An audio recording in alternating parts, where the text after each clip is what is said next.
Hello friends, welcome back to my channel. तो question number 183 देखते हैं। इसमें कहा है कि ये एक इक्वेशन है, a is not equal to 0 has no real roots, A B C real numbers. इसके रूट्स जो हैं वो रियल रूट्स हैं and if a plus B plus is less than 0 then sign of c हमें बताना है। तो जब ये कोई क्वाड्रेटिक इक्वेशन है तो हमें पता है b² माइनस 4ac क्या होगा for no real roots less than 0 होता है। अगर रियल रूट्स नहीं है तो लेस देन 0 होगा।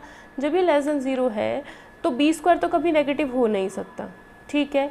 अब b² पॉजिटिव फिर -4, अगर a को मैं नेगेटिव ले लेती हूँ और c को पॉजिटिव ले लेती हूँ तब ये चीज़ जो आएगी पॉजिटिव ही आएगी, माइनस माइनस प्लस, तो पॉजिटिव तो हो नहीं सकती।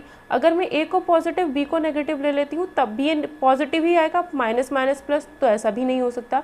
तो क्या हो सकता है, b² तो पॉजिटिव ही रहेगा, -4, a को भी नेगेटिव लो और c को भी नेगेटिव लो। अगर a और c दोनों ही हम नेगेटिव लेते हैं तब ये चीज़ नेगेटिव आ सकती है, ठीक है। या फिर a और c दोनों को पॉजिटिव लो तब भी ये नेगेटिव आ सकती है ना। तो होता क्या है, a और c दोनों सेम साइन के होने चाहिए तभी ये चीज़ नेगेटिव आ सकती है। तो c की जो वैल्यू है वो नेगेटिव और पॉजिटिव दोनों हो सकती है। तो आंसर डी होगा, both positive and negative. Number 184 देखते हैं। इसमें कहा है कि the value of k for which the quadratic equation has real and equal roots. तो चाहो तो आप ऑप्शन की हेल्प भी ले सकते हो या फिर इसको सॉल्व करके भी कर सकते हो, ठीक है। तो इसने कहा है कि इक्वल रूट्स होने चाहिए, कैसे, रियल एंड इक्वल रूट्स। तो इक्वल रूट्स के लिए क्या कंडीशन होती है, इक्वल रूट्स के लिए होता है b² minus 4ac is equals to 0। तो ये जो इक्वेशन दे रखी है, पहले तो हम यहाँ से इसकी क्वाड्रेटिक इक्वेशन बनाते हैं, ठीक है। तो पूरा का पूरा ये वाला लेफ्ट हैंड साइड में ले जाएंगे तो ये आएगा k प्लस 11 x², ये kx और 3x इधर लेके जाएंगे तो माइनस k प्लस 3x आएगा, plus 1 is equals to 0। b² minus 4ac equal to 0 होना चाहिए क्योंकि इसके रूट्स क्या हैं, इक्वल हैं। तो जैसे हम यहाँ पर b² माइनस 4ac करते हैं यानी k प्लस 3 का square minus 4 into K plus 11 into 1 is equal to 0, तभी तो इक्वल रूट्स आएंगे। तो ये आएगा k² plus 9 plus 6k minus 4k minus 44 equal to 0, k² minus plus 2k, इसको सॉल्व करके माइनस ये कितना हो जाएगा 35 इक्वल टू 0। जब आप इसके फैक्टर करोगे तो ये आएगा, फैक्टर आप कर सकते हो इसके, तो फैक्टर करोगे तो k प्लस 7 k माइनस 5 आएगा इक्वल टू 0। तो k की वैल्यू या तो -7 आती है या फिर 5 आती है, ठीक है। तो इसका आंसर क्या हो जाएगा, या तो -7 होगा या फिर इसका आंसर आपको क्या मिलेगा, 5 ही मिलेगा, ठीक है। तो इसका ऑप्शन हमारा क्या हो जाएगा, सी ऑप्शन इसका करेक्ट आंसर हो जाएगा, 5 और -7, ठीक। क्वेश्चन नंबर 185 देखते हैं। इसमें कहा है cos p minus 1 x² plus cos p x plus sign p x² x और कांस्टेंट, ठीक है। तो x में क्वाड्रेटिक दे रखी है, इसने कहा है इसके रियल रूट्स हैं। अगर इसके रियल रूट्स हैं तो क्या होगा, b² minus 4ac is greater than equal to 0 होगा जब रियल रूट्स इसके हैं। इसने सिर्फ रियल का है तो रियल के लिए कंडीशन भले ही चाहे इक्वल हो, उससे कोई दिक्कत हमें नहीं है, तो इसलिए इक्वल टू का साइन यूज़ करेंगे, ठीक है। तो b² मतलब cos² p माइनस 4a का मतलब cos p माइनस 1 और c का मतलब sin p। तो ये क्या होनी चाहिए, ग्रेटर देन इक्वल टू 0। तो cos² p, क्योंकि ये किसी भी नंबर का जब स्क्वायर करते हैं तो ये तो हमेशा पॉजिटिव ही रहेगा, -4 cos p माइनस 1। अगर हम फर्स्ट क्वाड्रेंट में बात करें 0 से 90 के बीच की अगर कोई भी वैल्यू हम लेते हैं, अगर 0 रखते हैं तो cos 0 1 होता है, तो 1 माइनस 1 0 आ गया, ठीक है। ये पूरा 0 हो गया, cos² p पॉजिटिव ही रहेगा क्योंकि ये तो पॉजिटिव है, उसके अगर p की वैल्यू 0 लेते हैं तो पॉजिटिव ही है, ठीक है। दूसरी बात, अगर हम 30 रखते हैं, 30 कितना हुआ, cos 30 होता है √3/2, मतलब हम फर्स्ट क्वाड्रेंट की बात कर रहे हैं।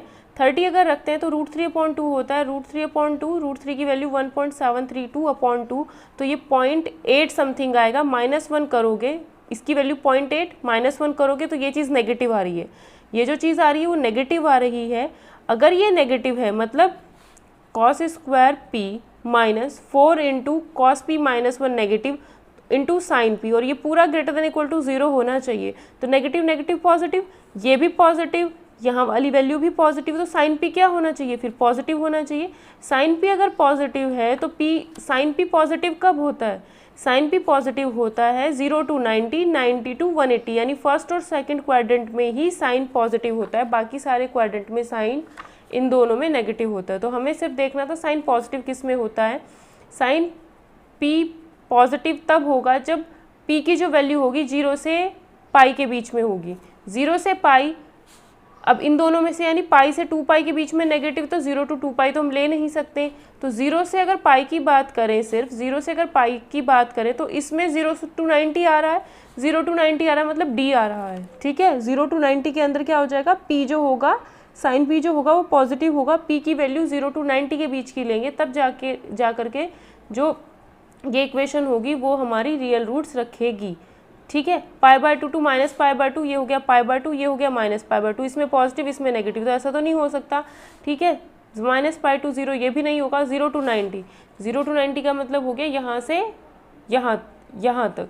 ठीक है, यहाँ से यहाँ तक तो साइन पी पॉजिटिव देगा, पी की वैल्यू 0 to 90 रखेंगे तब हमें रियल रूट्स मिलेंगे। 0 to 90 में भी हमें रियल रूट्स ही मिलेंगे, तो इसमें ऑप्शन पूरा ना दे करके आधा दिया है, आधे में भी रियल रूट्स ही मिलेंगे, तो इसका आंसर डी हो जाएगा। ठीक है, नंबर 186 देखते हैं। इसने कहा है set of values of P, P बताना है इनमें से किस ऑप्शन के बीच में लाई करता है अगर ये चीज़ जो इक्वेशन है वो अपोजिट साइन की हो। अगर ये अपोजिट साइन की होती है तो जो पी -1 है, मतलब जो कांस्टेंट जो सी होता है किसी भी इक्वेशन का, वो लेस देन 0 होना चाहिए। तो यानी पी -1 क्या होना चाहिए, लेस देन 0 होना चाहिए। अगर किसी भी इक्वेशन के रूट अपोजिट साइन के होंगे तो वहाँ पर जो कांस्टेंट होगा वो लेस देन 0 होना चाहिए, यानी पी -1 क्या होना चाहिए इस इक्वेशन में, लेस देन 0 होना चाहिए। तो क्या होगा, पी -1 लेस देन 0 अगर होगा तो यहाँ से p की वैल्यू एक तो 0 मिल जाती है और एक 1 मिल जाती है, तो 0 ये रहा, 1 ये रहा। ठीक है, अब इसके बीच में देख लो कहाँ पॉजिटिव नेगेटिव, p -1 नेगेटिव होना चाहिए। तो अगर 1/2 रखते हो तो यहाँ p की जगह 1/2 रखोगे तो ये चीज़ नेगेटिव आ रही है, तो नेगेटिव ही हमें चाहिए थी। अगर 1/1 से बड़ी वैल्यू रखोगे, 2 रखोगे, तो 2 × 2 -1 तो पॉजिटिव, यहाँ भी पॉजिटिव ही आएगा अगर -1 रखोगे दोनों जगह पे। ठीक है, तो हमें देखना है नेगेटिव, नेगेटिव किसके बीच में आ रहा है, 0 से 1 के बीच में आ रहा है, तो p की जो वैल्यू होगी वो 0 से 1 के बीच में ही लाई करेगी। 0 और 1 नहीं हो सकता, बट 0 और 1 के बीच में लाई करेगी। ठीक है, तो इसका आंसर हमारा बी ऑप्शन करेक्ट हो जाएगा। इस क्वेश्चन में कहा है कि ये दे रखी है हमें इक्वेशन, इसके 2 pairs of equal roots then the roots are, मतलब इसने कहा है कि हमारे पास जो रूट्स हैं, आप देख लो ऑप्शन में क्या दे रखे हैं, 2 रूट सेम दे रखे हैं।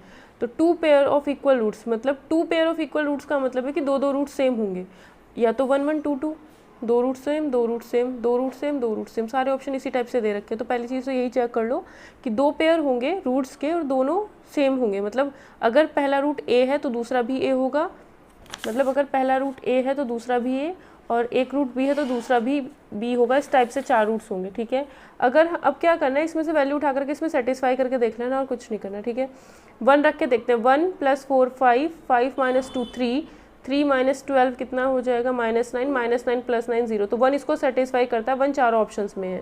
ठीक है, 1 चारों ऑप्शंस में है।